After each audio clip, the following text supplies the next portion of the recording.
Grass Valley is a very small town.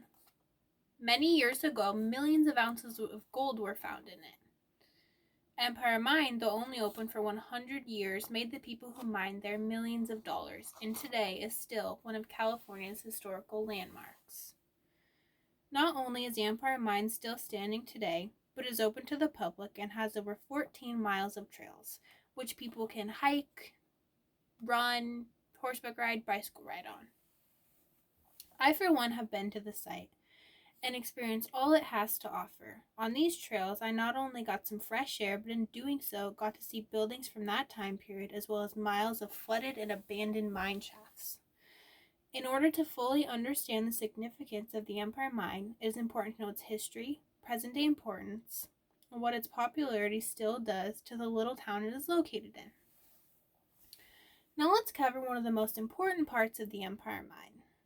One of the reasons the Empire Mine is still so significant today is because of its rich history. Many little things made the success of the Empire Mine possible for the duration it was open.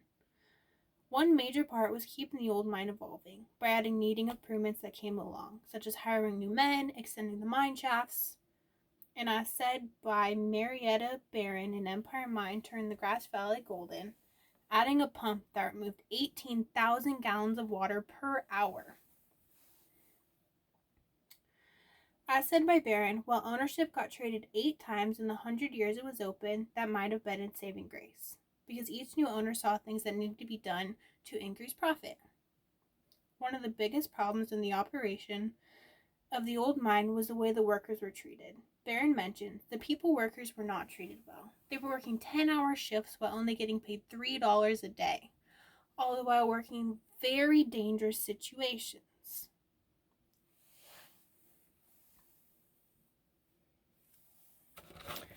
Here is an example. This is 4 workers of the mine. As you can see, they're hitting the top, which is very dangerous. The rocks could fall, anything could happen.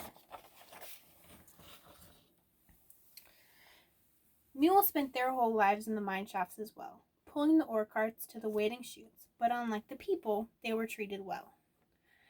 If a worker was caught mistreating a mule, they risked being fired. Now that we know the history of the old mine, we can more easily understand why it is still so popular today.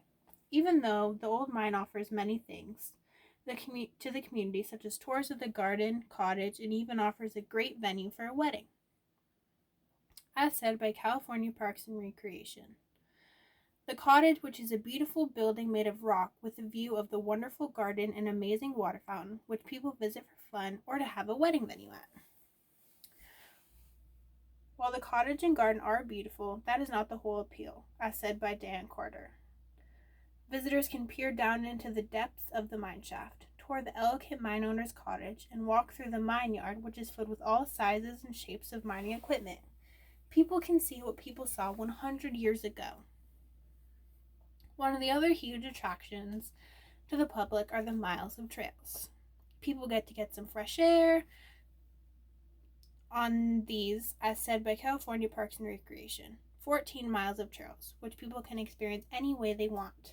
Hiking, jogging, bicycle riding. On these trails, people get to see beautiful nature at its finest, with trees, a creek, and not to mention the wildlife. Now that we know what this amazing site still offers to the people, we can dive into how one mine can spike popularity in a whole town. The Empire Mine was not just a profitable mine. It also was a big part of what put Grass Valley on the map. Without the mine in Grass Valley, it's just a small town.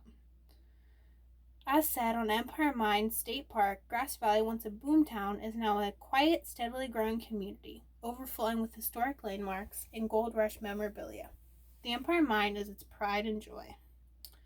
The old mine gives the town something special. Being a small town is great for the people, but a small town with a big history is that little extra touch that makes people want to live there.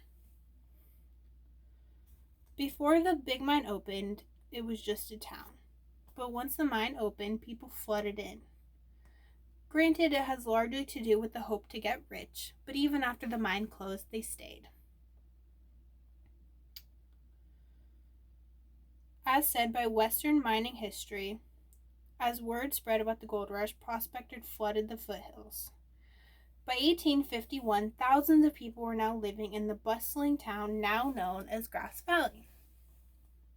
More than 60 years later, the town, though still considered a small town, has more than 12,000 people taking up residency. Without the Empire Mine opening up in Grass Valley, who knows if it would be nearly as successful as it is today. But we do know it is a small town with a little something extra. In order for people to fully understand the significance of the extraordinary Empire Mine, it is essential for them to understand the history of it, why it is still so significant today, and what it did to enhance the little town of Grass Valley. Now that we know these key points that have been explained, I hope others can come to really appreciate Empire Mine as much as I do. This wonderful old mine will continue to give people a glimpse of the life of people who lived 100 years ago.